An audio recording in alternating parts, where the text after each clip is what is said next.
আপনি কি basics of Islam এটা জানবেন না? আপনি আপনি অনকের তমকের বই পড়েছেন, আপনি যদি কমন মানুষ যে সকল বই পড়ে সেগুলো পড়েন, আপনি কমন থেকে যাবেন। আনকমন মানুষ যে বই পড়ে, আপনাকে আনকমন বই পড়তে হবে। আনকমন বই হচ্ছে কোরআন। কমন মানুষের বই হচ্ছে ফেসবুক, ওটা কমন মানুষের বই, আপনি সেটা পড়েন কেন? কমন মানুষের বই হলো পত্রিকা, মনে হচ্ছে না পত্রিকা খাবে। আপনি কেন খান পত্রিকা? পত্রিকার অধিকাংশ তথ্য নিউজ এগুলো সব বায়াসড, ফেক। আর ফেসবুকের নিয়োগ তো এটা নামই ফেসবুক না, ফেক বুক। আর সেখানে you invest your time, most of your time is invested over there.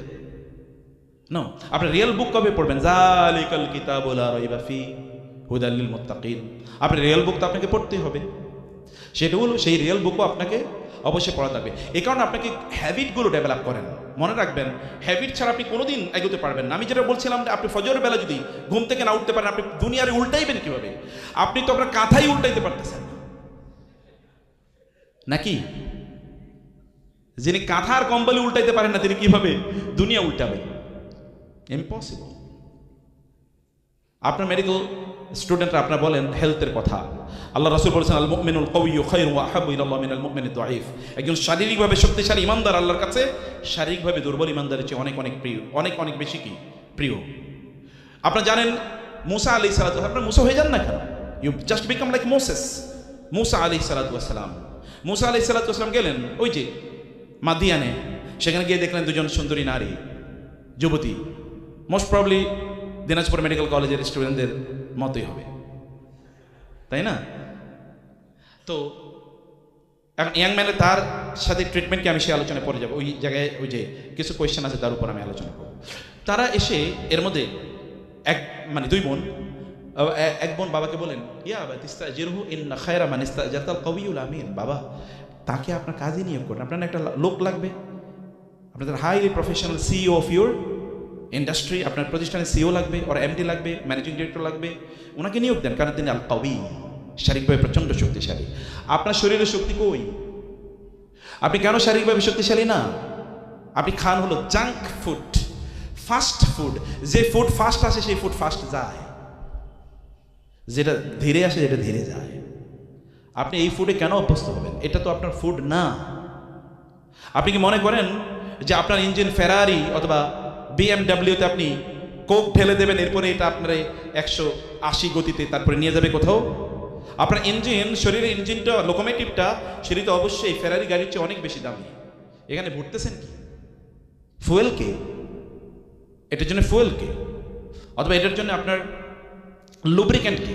What is the lubricant you are using, সেটা আপনি করতে হবে। আপনি রাতের বেলা আপনার মেডিকেলে বলেন যে মানুষ সন্ধ্যাবেলা, আমার ব্যক্তিগত জীবনে এরকম অসংখ্যভাবে ঘটেছে। মানে এর মধ্যে আমি অনেক কোর্স পড়াই, প্রচুর পরিমাণ রাতে আমাকে কাজ করতে হয়। তো মাঝে মাঝে আমি অন টেস্ট আল্লাহ রাসূলের সিরা, তো আমি সিরাকে নিজে এক্সপিরিয়েন্স করার চেষ্টা করি। একবার হলো এখন থেকে 7-8 দিন আগে, আমার আজকে সারা রাত কাজ করতে হবে, কিন্তু আমার তো আবার শরীরও টিকে রাখতে হবে। আমি কি করলাম, এশার নামাজের পরপরই 15 থেকে 20 মিনিট, সর্বোচ্চ আধা ঘন্টা, আমার মনে নাই, আধা ঘন্টা তো অ্যাকসেপ্ট করেই নাই, তার চেয়ে কম ঘুমালাম। আপনি জানেন সারাটা রাত না শুধু, এর পরের দিনও আমার শরীরে সামান্যতম ক্লান্তি আমি ফিল করি নাই, আলহামদুলিল্লাহ। কারণটা কি? কারণ হচ্ছে মানুষ যখন এই সময়, ধরুন এটা যদি 8টা-9টা, রাসূল সাল্লাল্লাহু কখন ঘুমাতে যেতেন? ইউজুয়ালি আরব দেশে 8:30টায় এশার নামাজ হয়, আর খাবার আগে হয়ে যায়। এটা খাবার, আর আল্লাহ রাসূলের জীবনে কোনোদিন রাত্রে 11টা-12টায় খাবার খেয়েছেন? আই চ্যালেঞ্জ ইউ, যদি আপনি একটা ঘটনা দেখাতে পারেন, একটা, সন্ধ্যার পরেই তিনি খেয়ে ফেলতেন। যাই হোক, তো এই সময়ে যদি 9টা বা 9:30 বলি, 9টা বা 9:30 থেকে শুরু করে 1টা পর্যন্ত, এই সময় আপনার ব্রেনটা যে লেভেলে থাকে, এটা হলো যদি আমরা মোবাইল যদি চার্জ দিই, ফর এক্সাম্পল একবার 100 ক্যাপাসিটি আছে ইলেকট্রিসিটিতে, এটা যদি আপনি চার্জার লাগান এবং একটা ফাস্ট চার্জার লাগান, দেখবেন আপনার উইদিন এ ফিউ মিনিটস আপনার ব্যাটারি কি ফুল হয়ে গেছে, চার্জ হয়ে গেছে। আর যদি একটা লো গ্রেডের ব্যাটারির সাথে আপনি কানেকশন দেন, তাহলে দেখবেন 3-4 ঘন্টা চলে যাচ্ছে, কি ব্যাটারি আপনার গাড়ি চার্জ হয় না, মোবাইল চার্জ হয় না। এটা আপনার যে ব্র্যান্ড যে চার্জ নেবে, চার্জ নেওয়ার জন্য তো এই সময়, আপনি ওই সময় জেগে আছেন, তাহলে আপনি এরপরে কেন আপনি মনে করবেন যে আপনি খুবই শক্তিশালী থাকবেন শারীরিকভাবে? আল্লাহ রাসূল কি কথা বলেন নাই, যে ব্যক্তি সকালে ঘুম থেকে উঠতে পারে না, সে ফাসবাহা সাইয়্যান, মানে ফাসবাহা খাবিসান নাফসি কাসলান, যখন সে ঘুম থেকে উঠে সূর্য ওঠার পর, তখন সে একটা খবিস অন্তর নিয়ে ঘুম থেকে উঠে। খবিস অন্তর, খবিস অন্তর বুঝতে পেরেছেন তো? একটা খুবই খারাপ মানুষের মন নিয়ে সে ঘুম থেকে উঠে এবং কাসলান, তখন উঠেই বলে আরে ঘুমাইছে কিন্তু 8 ঘন্টা, মাথাটা জিনজিন করে, পিঠটা ব্যথা করে, পাটা ব্যথা করে, কারণ ঘুমের সময় ঘুমায় নাই। হয় কিনা এরকম বলেন? অথচ আপনি একটু আগে ঘুমিয়ে দেখেন যে কী পরিমাণ আপনার অবস্থা হয়। হ্যাবিটস আর টু বি গ্র্যাজুয়ালি ডেভেলপড। আপনি হ্যাবিট করেন যে আমি, এবং ডিসিপ্লিন মেনটেন করেন যে আমি প্রতিদিন এই সময় ঘুম থেকে উঠবো, আমি প্রতিদিন এই সময় ঘুমাতে যাবো, আমি প্রতিদিন এই সময় খাবো। এই পৃথিবীর সকল সফল মানুষরা দেখেন এই কাজ করেছে। আপনার কমফোর্ট জোন থেকে বাইরে হন, যে আমার এটা ভালো লাগে, আপনার যেটা ভালো লাগে এটা আপনাকে কোনোদিন সামনে এগিয়ে নিয়ে যাবে না। মান তলাবার রাহা ফাকাদার রাহা, যেটা আমরা আগে বলেছি। যে ব্যক্তি কেবল সুখের পিছনে ঘুরে সে কোনোদিন সুখ পাবে না। এ কারণে আপনি কথিত সুখের পিছনে ঘুরবেন না, আপনার সুখ সামনে। এই সামনে সুখের জন্য আপনি সময় দেন, সেখানে আপনি আপনার নিজকে সেই জায়গায় আপনি ব্যবহার করেন। এবং যেটা করবেন একটা জিনিস কমকে 10 দিন। আল্লাহ রাসূলের কাজ কি ছিল? কানা আহাব্বুল আমালি ইলাল্লাহি আদওয়ামুহা ওয়া ইন কাল্লা। রাসূল সাল্লাল্লাহু আলাইহি ওয়াসাল্লাম যেটা করতেন এটা কোনোদিন ছাড়তেন না, কম করে হলেও তিনি সেটি করে যেতেন। আপনি যেটা করছেন এভরিডে, ডু ইট এভরিডে। কেবল আগামীকাল পরীক্ষা, অথবা আজকে রাতে আর কোনো ঘুম নাই, এরপরে 7-8 দিন কোনো পড়াশোনা নাই, কেবল নেটফ্লিক্স, ফিক্সড অন নেটফ্লিক্স, তাই না? নো, এটা না। বরং আপনি যা করছেন গ্র্যাজুয়ালি করেন। আপনি দেখেন না ইসলামের কোনো কাজই এরকম না। আপনি নামাজ প্রতিদিন 5 ওয়াক্ত পড়তে হয়, কোরআন তেলাওয়াত যদি না করেন আপনার স্পিরিচুয়াল গ্রোথ হবে কীভাবে? আধ্যাত্মিক উন্নয়ন হবে কীভাবে আপনি কোরআন তেলাওয়াত না করলে? এবং আপনাকে অনেক পরিমাণ অর্থের মালিক হতে হবে। আমি দুনিয়াদার হতে আপনাদেরকে বলি না, কিন্তু আমি সম্পদের মালিক হতে বলি। কেন সম্পদের মালিক হবেন? আপনি সম্পদের মালিক না হলে আমরা মাদ্রাসা বানাবো কোত্থেকে, মসজিদ বানাবো কোত্থেকে? আমরা কি মানুষের কাছে ভিক্ষার জন্য যাব? কেন আপনাদের উপস্থিতিতে আমরা ভিক্ষুকের জাতিতে পরিণত হব? কেন মসজিদ বানাতে গিয়ে আপনি কেন বলতে পারেন না যে আমি 1 কোটি টাকা দিয়ে মসজিদটা বানিয়ে দেবো? এ কথা কেন আপনি বলতে পারবেন না? আপনার এরকম পরিমাণ সম্পদের মালিক হতে হবে। সম্পদ দেখেন না খাদিজাতুল কুবরার সম্পদ কি পরিমাণ কাজে লেগেছে ইসলামের? আপনি দেখেন না আবু বকরের সম্পদ কি পরিমাণ ইসলামের কাজে লেগেছে? ইসলামের শ্রেষ্ঠতম 2 জন মানুষ। আবু বকর কি এমনি আবু বকর হয়েছে রাদিয়াল্লাহু তাআলা আনহু? খাদিজাতুল কুবরা কি এমনি খাদিজাতুল কুবরা হয়েছে রাদিয়াল্লাহু তাআলা আনহা? সম্পদ আপনার লাগবে, কিন্তু সেটা নিজের ফুর্তির জন্য আপনি কত খাবেন? আপনার দিনের জন্য, মানুষের জন্য, আত্মীয় স্বজনের জন্য আপনার লাগবে। সেই জন্য আপনি যে বললাম ইন্ডাস্ট্রি করেন, আপনার মেডিকেল ইন্ডাস্ট্রি তৈরি করেন, আপনি চেইন করেন, এগুলো আপনি করতেই থাকেন। এগুলো আপনার ভীষণে থাকুক। এখনই আপনি লক্ষ্য নির্ধারণ করেন যে আমি এই সকল কাজগুলো করবো। সেই জন্য নিজকে যোগ্য করে নেন। কেবল 30,000 টাকা 40,000 টাকা বেতন পাবেন, তার জন্য আপনি সন্তুষ্ট, তার জন্য দৌড়াচ্ছেন নিজকে এত ছোট করে, একেবারে নেই, আপনাদের জন্য উচিত হবে না। প্রিয় ভাইরা, প্রিয় বন্ধুরা, সময় শেষ হয়ে যাবে। সময় কোনোদিন ফিরিয়ে নিয়ে আসতে পারবেন না। এখন আপনাদের সময়, এখন আপনাদের সময়। ওয়াল আসরি ইন্নাল ইনসানা লাফি খুসর। সময়ের কারণে মানুষ বিপদগ্রস্ত হয়। যারা সফল হয়েছে তারা 24 ঘন্টা নিয়েই সফল হয়েছে, যারা ব্যর্থ হয়েছে তারা এই 24 ঘন্টার মধ্যে ব্যর্থ হয়। এর বাইরে কোনোদিন কোনো সফল মানুষকে আপনি বলতে শুনবেন না যদি দিনটা 48 ঘন্টার হতো। I have never hard anyone successful যিনি বলেছেন। আপনার নবী 23 বছরে 13 বছর তো মক্কায় নির্যাতিত হয়েছেন, মদিনায় গিয়ে প্রথম 6 বছর তো যুদ্ধই, ব্যাটল অফ বদরের যুদ্ধ, হুদের যুদ্ধ, খন্দকের যুদ্ধ, এরপরে হুদাইবিয়া পর্যন্ত তো কেবল যুদ্ধ।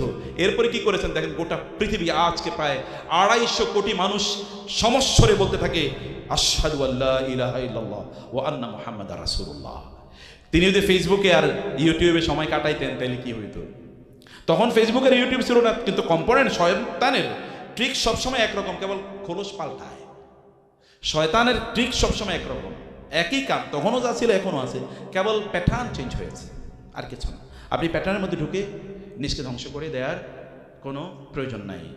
আপনি সময়ের মধ্যেই বেড়ে উঠুন, ফোকাস ঠিক করুন, গোল ঠিক করুন, লক্ষ্য ঠিক করুন। উম্মার জন্য অ্যাসেট হয়ে যান প্লিজ। আমাদের উম্মার জন্য কিছু, একটা ইবনে সিনা যদি থাকে তাহলে আমি গোটা পৃথিবীকে দখল করে নিতে পারি। একজন ওমর যদি থাকে গোটা পৃথিবীকে আমি দেখিয়ে দিতে পারি শাসন কাকে বলে। একজন আবু বকরকে যদি আবার পাই গোটা পৃথিবী, তখন এই আবু বকরের স্পিরিচুয়াল আলোর কারণে, তার এই আলোর, তার জ্যোতির কারণে গোটা পৃথিবী আলোকিত হয়ে যেতে পারে। একজন আল গাজালি, আবু হামিদ আল গাজালির মতো যদি ব্যক্তি পাই আমরা, তাহলে এই গোটা পৃথিবীর যে এখন আধ্যাত্মিক শূন্যতা তৈরি হয়েছে তা দূর করে দেওয়া যায়। একজন শাহে ওলিউল্লাহ মোহাম্মদ দেহলবির মতো ব্যক্তি যদি পাই, তাহলে গোটা পৃথিবীর যত আর্গুমেন্টস আছে এগেনস্ট ইসলাম মুহূর্তের মধ্যে এগুলো ধসিয়ে দেওয়া যায়। তাহলে আপনারা কেন হতে পারবেন না?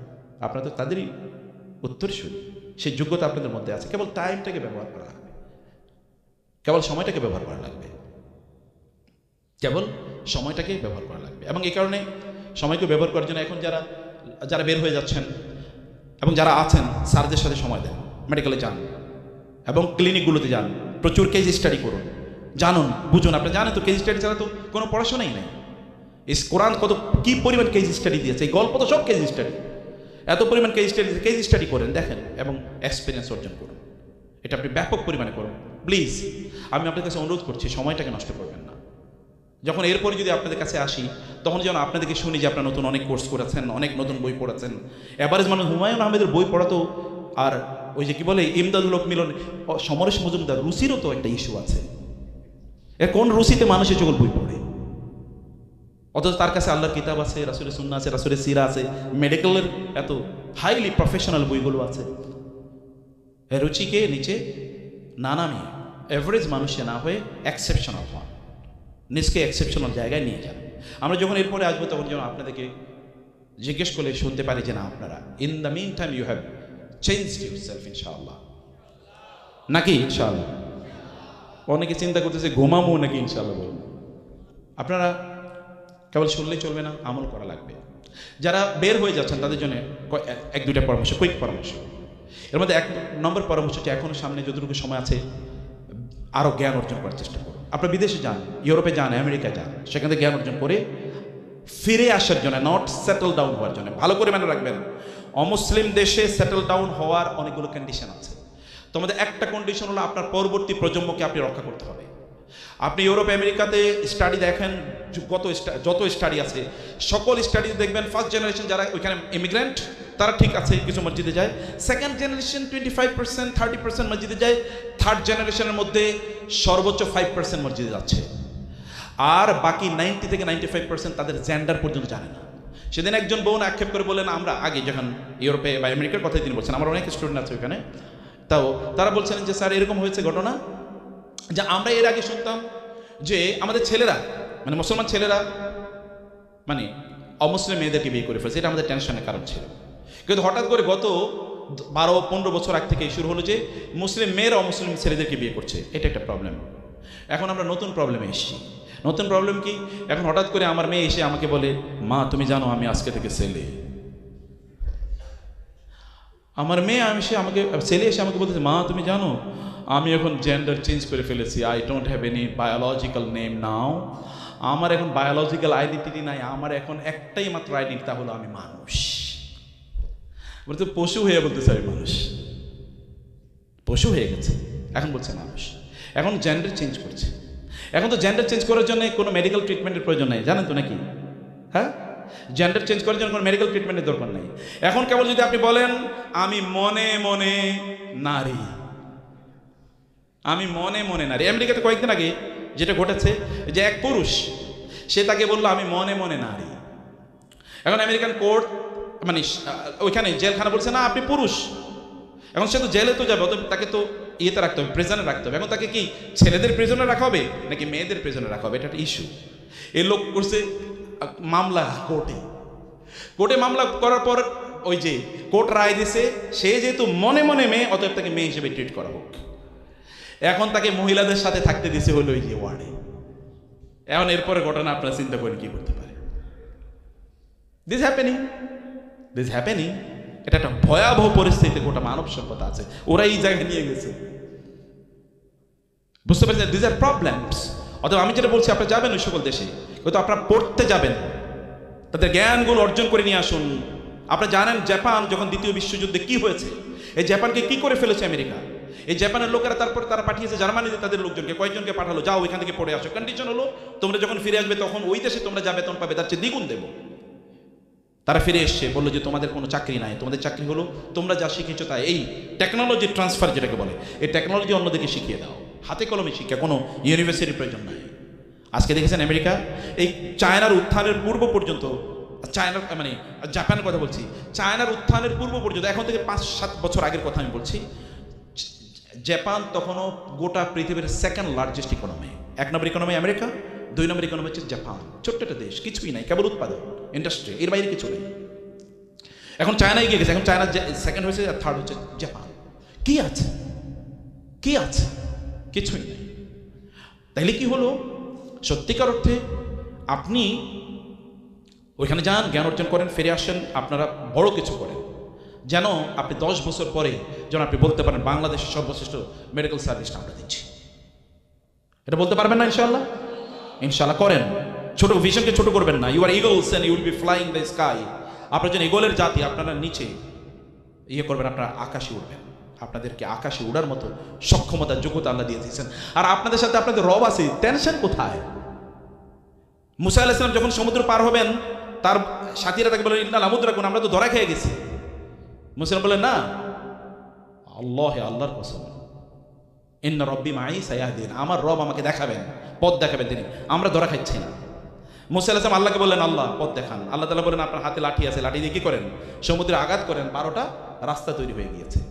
রাসূল সাল্লাল্লাহু আলাইহি ওয়াসাল্লাম যখন ওই যে সাউর গুহায় যখন তিনি লুকিয়ে আছেন, আবু বকর বলেন ইয়া রাসূলুল্লাহ, ওরা তো চলে এসে, ওরা কিন্তু আমাদেরকে দেখে ফেলবে, তাইলে তো শেষ। আবু বকর রাদিয়াল্লাহু তাআলা রাসূল বলেন না না, লা তাহজান ইন্নাল্লাহা মা'ানা, টেনশন করুন, আল্লাহ আমাদের সাথে আছেন। আপনাদের রব আপনাদের সাথে আছেন, টেনশন কি? রবকে আপনি বলেন আমি এটা হতে চাই, বলেই দেখেন প্লিজ। আমার ব্যক্তিগত জীবনে আল্লাহর কাছে চেয়েছি কিন্তু পাই না, এটা কোনোদিন ঘটে নাই। আমি বলেছি কিন্তু ভুলে গেছি, কিন্তু দেখছি ওটা হয়ে গেছে। আল্লাহ সবাইকে অনেক কল্যাণ দান করে। আল্লাহ তুমি আমাদের আজকের আয়োজনটাকে কবুল করে নাও। যারা এই উদ্যোগ নিয়েছে তাদেরকে অনেক বারাকা দাও আল্লাহ। তাদেরকে এই মেডিকেল কলেজকে বাংলাদেশের শ্রেষ্ঠতম মেডিকেল কলেজ বানিয়ে দাও। এখানে আজকে যারা এই আয়োজন করেছেন তাদেরকে বাংলাদেশের সেরা ডক্টরে পরিণত করো। তারা বিদেশ থেকে সর্বোচ্চ ডিগ্রিগুলো নিয়ে আসতে পারে সেই তৌফিক দাও আল্লাহ। প্রত্যেকের যোগ্যতা অনেক বাড়িয়ে দাও। সকল যে কাজগুলো তাদেরকে তাদের গন্তব্যে পৌঁছাতে বাধা দেবে, সকল কাজ থেকে তাদেরকে তুমি মুক্ত করে দাও। তাদের বন্ধনগুলো তুমি মুক্ত করে দাও আল্লাহ। স্বাধীনভাবে যেন তারা তাদের সিদ্ধান্ত নিতে পারে এবং তোমার সাথে যেন সম্পর্ক বাড়াতে পারে, সেই তৌফিক দান করো। আমাদের সম্মানিত স্যাররা যারা সময় দিয়েছেন, principal sir, vice principal sir সহ অন্যান্য প্রফেসর্স এবং হেডস অফ দি ডিপার্টমেন্টস, তাদের প্রত্যেককে আল্লাহ তুমি বারাকা দান করো। এবং আমাদের সম্মানিত ওলামায়ে কেরাম যারা আছেন তাদেরকে তুমি বারাকা দান করো আল্লাহ। আমাদের দেশটাকে তুমি তোমার রহমত বরকত দিয়ে পূর্ণ করে দাও আল্লাহ। এই জমিনটাকে তুমি তোমার দিনের জন্য কবুল করে নাও। আমরা সবাই দিনকে ভালোবাসি আল্লাহ। আমাদের প্রত্যেকের চিন্তা ভুল হতে পারে, কিন্তু আমরা সবাইকে প্রচণ্ড ভালোবাসি, শ্রদ্ধা করি। আপনারাও প্লিজ যারা দিনের কথা বলেন কাউকে ঘৃণা করেন না প্লিজ। আপনার চিন্তা একরকম, আপনি একভাবে দিন কায়েম করতে চান, আরেকজন আরেকভাবে করে, তাকে কেন আপনি ঘৃণা করবেন? তার সাথে আমাদের নিজেদের শত্রুতা কইরেন না। আমরা নিজেরা নিজেদের শত্রু না, আমাদের শত্রু অন্যজন, কিন্তু আমরা তাদেরকে ভুলে গিয়ে নিজেরা মারামারিতে লিপ্ত আছি। আল্লাহ, এই মেডিকেল কলেজে যারা ভাইরা দিনের পথে আছে তাদের প্রত্যেকের মাঝে সীসারালা প্রাচীরের মতো ভ্রাতৃত্ব তৈরি করে দাও। তাদের প্রত্যেককে যেন পরমভাবে ভালোবাসে কেবল দিনের কারণে, সেই অনুভূতি তৈরি করে দাও। আল্লাহুম্মা আমিন। রব্বানা হাব লানা মিন আজওয়াজিনা ওয়া যুররিয়াতিনা কুররাতা আয়ুন ওয়াজআলনা লিল মুত্তাকিনা ইমামা।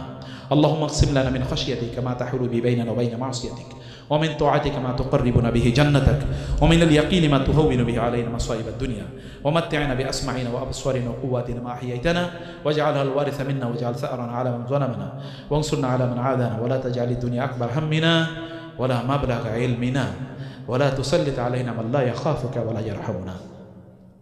هذا وصلى الله سبحانه وتعالى نبينا محمد وآله وصحبه أجمعين. سبحانك اللهم وبحمدك أشهد أن لا إله إلا أنت أستغفرك وأتوب إليك. والسلام عليكم ورحمة الله وبركاته.